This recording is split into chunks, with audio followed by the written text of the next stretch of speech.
Hello বন্ধুরা, মৈনাক চলে এলাম নতুন একটা ভিডিওতে। আজকে এই ভিডিওতে একটি খুনের সন্ধানে মিতিন তার ফার্স্ট লুক পোস্টার মেকার্সরা ড্রপ করে দিয়েছে কিছুক্ষণ আগে। তো সেই পোস্টারটার রিয়াকশন করব এবং দুটো এক্সক্লুসিভ বিগেস্ট আপডেট তোমাদের মাঝে শেয়ার করব। কাজে প্রথম থেকে শেষ পর্যন্ত ভিডিওটা দেখো। ভিডিওটা তোমাদের যদি ভালো লাগে লাইক করো, কমেন্ট করো এবং চ্যানেলে নতুন হয়ে থাকলে চ্যানেলটাকে অতি অবশ্যই আগে সাবস্ক্রাইব করে দিও।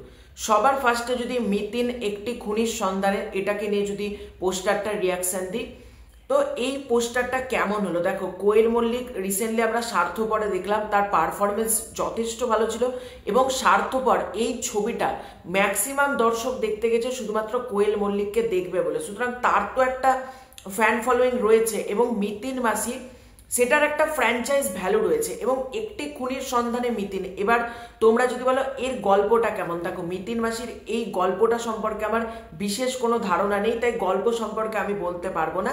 কিন্তু মিতিন মাসির প্রিভিয়াস যদি দুটো পার্ট বলো, যেটা মিতিন মাসি এবং জঙ্গলে মিতিন মাসি, আমি বলবো ফার্স্ট পার্টটা যথেষ্ট ভালো ছিল, সেকেন্ড পার্টটা আমার ভালো লাগেনি।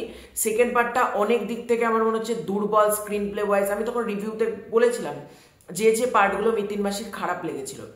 কিন্তু একটি খুনির সন্ধানে মিতিন, আমি যেটুকু জানি এটার গল্প নাকি খুব ভালো এবং আজকে যে পোস্টারটা ড্রপ করা হয়েছে, পোস্টারটা যদি আমরা এক ঝলক দেখি, পোস্টারটা কিন্তু যথেষ্ট ভালো লাগছে। যে কোয়েল মল্লিক হাতে তোমার বন্দুক ধরে আছে এবং ব্যাকগ্রাউন্ড মিউজিক, স্পেশালি ব্যাকগ্রাউন্ড মিউজিকটা যথেষ্ট ভালো লাগছে এবং লেখা হচ্ছে মিতিন একটি খুনির সন্ধানে। এবং তোমরা যদি ভালো করে দেখো মিতিন যে ওয়ার্ডটা, এই ওয়ার্ডের কিন্তু লোগোটা চেঞ্জ করা হয়েছে। মানে তোমরা সকলেই জানো মিতিন মাসির প্রথম দুটো পার্ট কিন্তু তোমার প্রডিউস করেছিল ক্যামিলিয়া প্রোডাকশন হাউস, এবার তারা করছে না। থার্ড পার্টটা প্রডিউস করছে সুরিন্দার ফিল্মস। সেই ওয়াইজ দেখতে গেলে এখানকার লোগো বদলে গিয়েছে, মিতিন যে ফ্রন্টটা সেটা সম্পূর্ণ আলাদা করা হয়েছে। এবং এটা যেটা ভালো লাগছে, দেখো ক্যামিলিয়া প্রোডাকশন হাউসের থেকে কিন্তু বড় প্রোডাকশন হাউস হচ্ছে সুরিন্দার ফিল্মস এবং মিতিন মাসি তার গল্পগুলো বেশি বাজেট ডিমান্ড করে, মানে কম বাজেটে ছবি গল্পগুলো বলা সম্ভবই না। মিতিন মাসির যেরকম স্কেল, মানে কাকাবাবু বা মিতিন মাসি, এই ক্যারেক্টারগুলো না দর্শক বিগ স্কেলে বিগ বড় অ্যারেঞ্জমেন্টে দেখতে পছন্দ করে। একটা জিনিস ভালো হয়েছে, এটা রাইট সুরিন্দার ফিল্মসের কাছে গেছে এবং পোস্টারটা কিন্তু ভীষণ ইমপ্রেসিভ। আমি বলবো না এক্সট্রা অর্ডিনারি হয়েছে বা আমি এটা দেখে ছিটকে গেছি, এরকম কিছু বলবো না। কিন্তু পোস্টারটার মধ্যে একটা ফিল গুড ব্যাপার রয়েছে যে ক্রিসমাসের ছবিটা আসছে।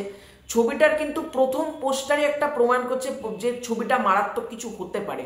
এটার পরিচালক হচ্ছেন অরিন্দম শীল, মিউজিকের কাজ করছেন জিৎ গাঙ্গুলি, রূপম ইসলাম, বেশ বড়সড় নাম হয়েছে মিউজিকের দায়িত্বে। আশা করব ছবিটা ভালো হবে। ক্রিসমাসে আসছে, টিজার ট্রেলার গান এলে আমরা আরো ভালোভাবে আলোচনা করতে পারবো। তবে আমি বলবো যথেষ্ট ভালোই কিন্তু হয়েছে পোস্টারটা, এক্সট্রা অর্ডিনারি একবারেও হয়নি। কিন্তু বিজিএম ওয়াইজ বলো বা কোয়েল মল্লিককে অ্যাটলিস্ট দেখতে ভালো লাগছে, তাকে মিতিন মাসি চরিত্রতে খুব ভালো লাগে এবং সে হাতে বন্দুক ধরে আছে এবং একটু রেডিস ভাইব রাখা হয়েছে ব্যাকগ্রাউন্ডে, যেটাও কিন্তু আমার ভালো লেগেছে। ক্রিসমাসে আসছে, দেখা যাক ছবিটা কেমন হয়। এর পরবর্তী আপডেটটা সালমান খানকে কেন্দ্র করে, তার আপকামিং সিনেমা হচ্ছে দাবাং 4। হ্যাঁ, তোমরা এবার বলতেই পারো সালমান খান তো ব্যাটেল অফ গালওয়ান করছে, কিক 2 করছে, তাহলে দাবাং 4 এর আপডেট করে দেখবে। তো রিসেন্টলি আরবাজ খানকে প্রশ্ন করা হয় দাবাং 4 নিয়ে। আরবাজ খান কিন্তু ক্লিয়ারলি জানায় দাবাং 4 নিয়ে কাজ চলছে এবং দাবাং 4 এর স্ক্রিপ্ট যখন লকড হয়ে যাবে মেকার্সরা অফিসিয়ালি জানিয়ে দেবে দাবাং 4 কবে আসছে এবং দাবাং 4 কিন্তু পাইপলাইনে রয়েছে। আমি একটা কথাই বলবো, দাবাং 4 আসুক, কিন্তু অ্যাটলিস্ট দাবাং 3 এর মতন যেন না হয়। কারণ সালমান খান দাবাং 3টা চলেছিল শুধুমাত্র সালমান খানের স্টারডমের উপর বেস করে, না তো দাবাং 3 কিন্তু খুবই বাজে একটা ছবি হয়েছিল আমি এটা মনে করি। এবং দাবাং 3, দাবাং 1, দাবাং 2 দুটো পার্ট মানে মারাত্মক লেগেছিল আমার। দাবাং 3টা সে ওয়াইজ দেখতে গেলে একেবারে আমার ভালো লাগেনি। যদি দাবাং 4 করতেই হয় আমি বলবো খুব ভালোভাবে করা হোক। আর রিসেন্টলি আর একটা জিনিস আমরা দেখেছিলাম, সিংঘাম এগেনে চুলবুল পান্ডের ক্যামিও। আমি একটা কথাই বলবো, দাবাংকে সেপারেট ভাবে রাখো। ওই সিংঘাম, সিম্বা, সূর্যবংশী এদের ক্যামিও ঢুকিয়ে সিনেমাটাকে নষ্ট করো না। দাবাং 4 হলে শুধুমাত্র সালমান খানকে নিয়ে হোক, কারোর ক্যামিওর দরকার নাই। অজয় দেবগন, অক্ষয় কুমার, তোমার রণবীর সিং, যেটা রোহিত শেট্টি কপি ইউনিভার্সের সাথে দাবাংকে ক্রস ওভার করে দেওয়া হয়েছিল সিংঘাম এগেনের শেষে, দিয়ে লেখা হয়েছিল চুলবুল এক্স সিংঘাম, কিচ্ছু দরকার নেই। তোমরা দাবাং করতে চাইলে সালমান খানকে নিয়েই করো, শুধুমাত্র কোনো কপ ইউনিভার্স হোক, স্পাই ইউনিভার্স হোক, কারোর সাথে কানেক্ট করার কোনো প্রয়োজনই আমি মনে করছি না। দাবাং ইটসেলফ একটা ব্র্যান্ড, চুলবুল পান্ডে তার একটা ব্র্যান্ড ভ্যালু রয়েছে, সালমান খান তার ফ্যান বেস, ছবি যদি ভালো হয় যথেষ্ট ভালো কালেকশন করবে, কারুর ক্যামিও ঢুকিয়ে ছবিটাকে নষ্ট করার কোনো দরকার নেই। আর রোহিত শেট্টি কপি ইউনিভার্স এমনিতেই মায়ের ভোগে, ওর সাথে কানেক্ট করার কোনো প্রয়োজন নেই।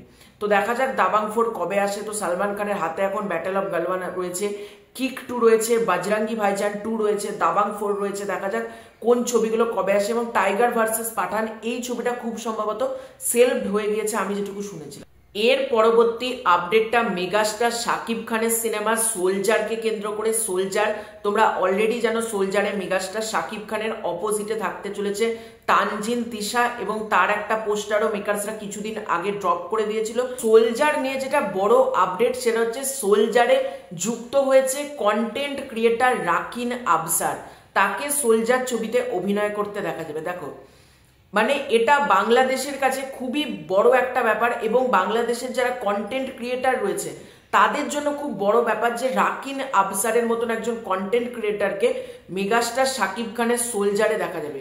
দেখো মেগাস্টার শাকিব খান আমার এই জন্যই ভালো লাগে, মানুষটা নতুন ডিরেক্টর, নতুন টেকনিশিয়ান, নতুন প্রোডাকশন, ও সবাইকে সুযোগ দিচ্ছে। তার পাশাপাশি তোমার এই যে কন্টেন্ট ক্রিয়েটার তাকেও সুযোগ দিচ্ছে তার ছবিতে কাজ করার জন্য, এটাই একটা বড় মনের পরিচয়। এবং আমরা যদি দেখি বলিউডে বা টলিউডে এগুলো কিন্তু অনেক কন্টেন্ট ক্রিয়েটাররা অনেক ছবিতে কাজ করে, অনেক ওয়েব সিরিজে কাজ করে। এক্ষেত্রে কি হয় বলতো, ছবিটার হাইপ অনেকটা বেড়ে যায়। এবার তোমরা বলতে পারো মেগাস্টার শাকিব খানের ছবির হাইপ তো অলরেডি প্রচুর থাকে, কিন্তু যদি একটা কন্টেন্ট ক্রিয়েটার যুক্ত হয় না, তার যারা দর্শক আছে তারাও সোলজার কিন্তু দেখতে যাবে। এই করে একটা ছবির ব্যবসা বাড়ে, ছবির হাইপটা কিন্তু বুস্ট হয়। এবং রাকিন আবসার দেখা যাক তার চরিত্রটা কেমন হয়। একজন কন্টেন্ট ক্রিয়েটার হিসেবে আমারও প্রচন্ড ভালো লাগছে যে আর একজন কন্টেন্ট ক্রিয়েটার সে মেগাস্টার শাকিব খানের সাথে স্ক্রিন শেয়ার করবেন, এবং এটা অনেক বড় ব্যাপার। রাকিন আবসারের কাছে ওটা বিশাল বড় একটা পাওনা যে মেগাস্টার শাকিব খানের ছবিতে সে পার্ট হয়েছে, সে অভিনয় করছে। দেখা যাক সোলজার কেমন হয়। সোলজারের টিজার বা ট্রেলার এগুলো আমরা কবে দেখতে পাই। সোলজার কিন্তু এই মাসের শেষে র্যাপ হতে চলেছে। তো এটাই ছিল আজকের ভিডিও। তোমাদের আপডেটটা কেমন লাগলো কমেন্ট করে জানিও, এবং তোমাদের মিতিন মাসির 3 এর পোস্টারটা কেমন লেগেছে সেটাও কিন্তু কমেন্ট করে জানাতে পারো। খুব শীঘ্রই দেখা হচ্ছে নতুন কোনো ভিডিওতে, ততক্ষণের জন্য বাই বাই।